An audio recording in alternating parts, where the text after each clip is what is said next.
So excited to have you with me today. We met at Latina Expo, and I was really impressed. You did. You were one of the speakers, and tell us a little bit about your journey.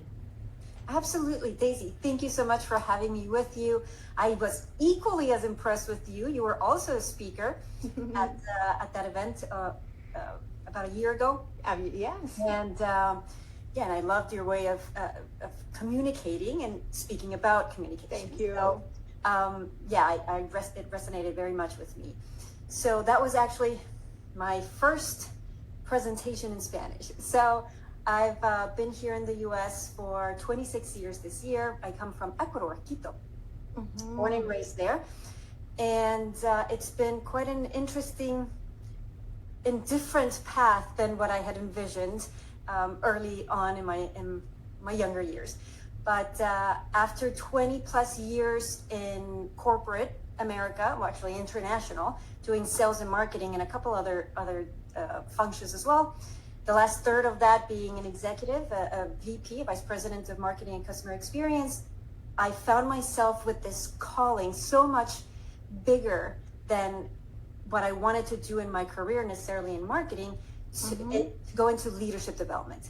I quit my job. I went back to school. I had to move over to Boston, specifically to study leadership under Ronald Heifetz, this type of adaptive leadership that I've appreciated for a long time. And now, after that, pivot, I find myself just going with the flow, taking me where that calling leads me.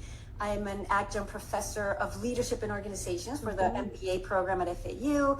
I'm a speaker, and I'm writing this book, Beyond Enough, The High Performer's Path to Confident Leadership. Amongst a couple more things, I'm also a coach. I have a program called the Confident Leader Lab as part of my Institute of Leadership and Culture, do consulting. So all around this purpose of building better leaders. Yes, and you are a bilingual Latina professional. I mean, you navigate between two languages. I was really excited to see you do it in Spanish because we need that interaction with people who are able to navigate between different cultures. And it's not only about the language, it's to know the context, it's to know culture, it's to know, because maybe one thing that we say in this means something else in this language, but we say it this way. It's so many things. It's a beautiful experience to be from different cultures and working in the dominant culture and being able to navigate between both. So tell me a little bit about your experience when it comes to that part specifically, because you are Latina, but you are working in the dominant culture, pretty much. Yeah. And actually, I grew up in the world of work here in the U.S.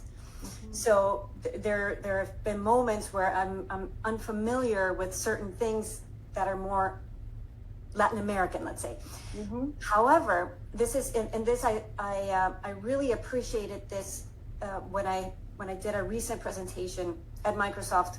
It was over 600 employees across the Americas, so Canada all the way to Argentina, Chile, Caribbean, everybody, and I was thinking, okay, yes, we are a culture, Latino, Latin America, but we are so distinct within each of our own culture. So one exercise I did that everybody actually loved it, and I loved doing it, is just I took my audience on this trip around, Latin America, on how we even say popcorn. There are, we call it, every country calls it something. Yes. And it's incredible. And that's just one example of how diverse our own label of Latina and Latino is. So even at that level, just when dealing with my students, with my employees, colleagues, in general, whenever I deal in the workplace or in academia with international people, I always have that in the back of my mind, that it's not one culture, and I'm not talking only about Latino, every culture that comes up, it's, we each have our own individual cultures that are, of course, nurtured and made even more enriched, more beautiful by all of the influences from where we were born, from the culture of our own family, from the schools that we went to, from the, you know, the marriages we go into, or the relationships that we choose in our lives, the travels, right? The books we read, the people that we listen to, all of that go into what becomes our own individual culture. So that has been a really powerful transformation for me, journey. So first of all, come into the country when I was 21, 22 years old, and all of a sudden be labeled Latina or Hispanic and going, oh yes, yes, I completely, I completely connect with that, because yes, that was the first time when I came. I was 11, 12 years old, and I heard the word minority, Latina. Those were new words for me. You are Hispanic. So when you go into that box and you're filling out your first job, it says, are you Hispanic, Latina? Are you white, black? And I was like, what is this? This is like well, it depends how you look at me, because some places they don't even say Hispanic. It says black, white, or other stuff. So I was like, I even made a phone call, say, hey, I don't know where to, just press white. Just put white. That's it. That person, that moment told me to put white. Isn't that crazy? And sometimes we don't even know where to put ourselves, depending. We have to kind of look at who we are. And it's like, why are they doing this? But I understand they need statistics, data, to be able to not accommodate, but to be able to serve the different communities. And we don't forget, there's a whole narrative when it comes to incorporate in the late, because when you're a child, it's not so much, because you know you have mom and dad to take care of that part of filling out paperwork. But when you grow up and you just realize, oh, let me go and get my first job, they put you immediately in a box. But tell me a little bit about the book, Beyond Enough. Why do we call it Beyond Enough? So thank you for that question. I'm speaking, and the second part of the book, which is a working title, I'm still writing it. I'm going into revision, so there's more work to be done there. But the second part of that title is The High Performer's Path to Confident Leadership. And I'm speaking to people like you as well, Daisy, and many others, very inspired in my coaching clients and my students, my MBA students, who have a long list of accomplishments that you think in paper would say, these people, you know, must be super confident. But they still, in me included, find moments when we don't feel adequate, right? For certain new experiences, meeting new people, even if we've done it in the past, it's still, we have those doubts. So I'm calling this book, the way I think about it, it's a love letter to fellow high performers who sometimes feel like they're not enough. So it's not only that you are enough, but let me give you tools and frameworks to take you to your potential, to express and live up to your potential. So that's where the book is focused on, that moment of inner doubt. And with my tools, with my mindset shifts, that I'm hoping contributes to the rest of this conversation, can lead you into that inspired action.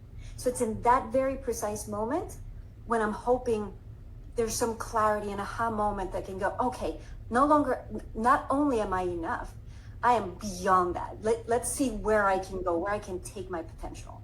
Yes, and there's a lot of, it's a fight in your mind, or because I see it on my coaching as well, public speaking. A lot of people hire me for that specifically, the fear of public speaking, and conquer the fear, conquer that next presentation. And that's one of the things that I see. I mean, people that you will think, what? An engineer, somebody who's a CEO, the top of the class, and they come and say, Daisy, I am dying in front of the camera. Or I am nervous about exposing myself, you know, like disclosure, or just going out there and tell them, oh, I have a new book, I have this. People who are already writing and they are not promoting, Ana. It's crazy. And I see, wait a minute, what's going on? So we have to go a little bit into the story of this person, because we live the life we tell ourselves. I understand that. There's a story, and for the people who are watching this video, there's a story that we tell ourselves about our lives, about who we are, and we walk into that job, into that interview, into thinking. So we have to figure it out. What is the story you tell yourself? That's the first question that I ask my clients. Wait a minute, let's talk about the story that you're telling yourself, because what I see, you are ready. No, I'm not ready. I need to take the next PhD. I need to, maybe if I take the class. I know. Maybe if I do this coaching program. Wait a minute, it's all good. You can do all of that, but you don't have to do that to start being you today. So I love this is fantastic that you are approaching this topic, with all the tools, strategies to take the person to the next level, because it is a story. Yeah. And then reframe that, and just use the strategies to take you to that destination. You need to know, like you said at the beginning, clarity. You need to know where you want to go first, because if you don't know where you're going, you're already there. Yeah. You have to figure out a way, what it is that I want, and to dare to speak up and say, I want that, because that's another issue. We don't dare to dream enough. We don't dare to just go after what we want. It's okay. Yes. Sometimes I tell my clients, let's go crazy. Put everything in paper.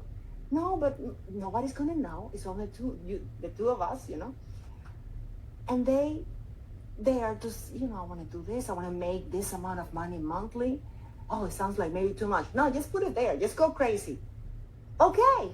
I'm not saying that we're going to jump in the boat and just be there, but at least I know what you want in your heart. So I love the title. I hope it goes, stays around that topic. What is the next thing for Ana? What is that we're going to have, waiting for the book to be ready? December? Yes. When do you think? Exactly. So end of the year it will be published. And if you order now, because I'm pre-selling it, if you order now, you get an invitation to the virtual or in-person launch party here in South Florida. I'm going to share you become part of my author community, and I'm going to share some of the excerpts of the book ahead of time. So I'm really thinking about this as our book, because I am going through this. Actually, as I'm writing the book, I am facing all kinds of questions, right? All kinds of inner doubts. And how I like to think about the message of the book is, we're thinking about imposter syndrome all wrong. What we need to do is have better conversations with ourselves. So it's better conversation with our pasts, right? With those narratives that you were mentioning. I usually like to think of a mini Ana, or mini me's, or mini selves, and just seeing why is it coming up? Why are those ideas coming up, or those questions? And understanding that they're there to protect us, right? They're not. We shouldn't be blaming or thinking of those voices as something negative, because we're just loading that with even more negativity. And also being truthful to the future self, like we were talking about just now. That clarity of saying, I know who I want to be, and I want to hold integrity and be truthful to that person that I want to become in 5 years and 10 years. And that can guide my action, and that can push me towards that action. Yeah, I have these three building blocks for building confidence, and it's values, mindset, and strengths. And that once that's aligned, it really gives you that solid base to take on those scary first times, or the scary, something that happened in the past. I just want to say one thing about an example that you just reminded me about. A coachee, also a lot of difficulty speaking in public, and she's already a senior VP. Wow. We went all the way back to a teacher in 5th grade who made her feel like not good in a moment in front of the whole class. And that we were able to pinpoint that moment where all of this doubt and the voices of that teacher from so many years ago kept coming up. So that's the beauty of clarity, of self-awareness. Who are you? What are your values, mindsets, and strengths? Are they serving you? Are you taking advantage of that? And with that, where do you want to go? So where do I want to go?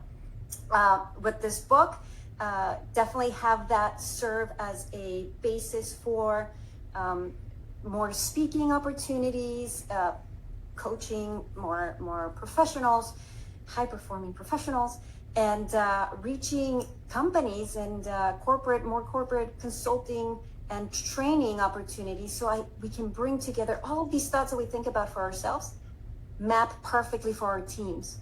So when the teams are clear with their values, their mindsets, and their strengths, what they're bringing to every project, every meeting, every even virtual conversation, then we can have effective teams. Oh, I can't wait. Well, I wish you the best. And of course, we're going to be resharing all the links in the LinkedIn and social media everywhere. So send me all the stuff. We're going to put it below.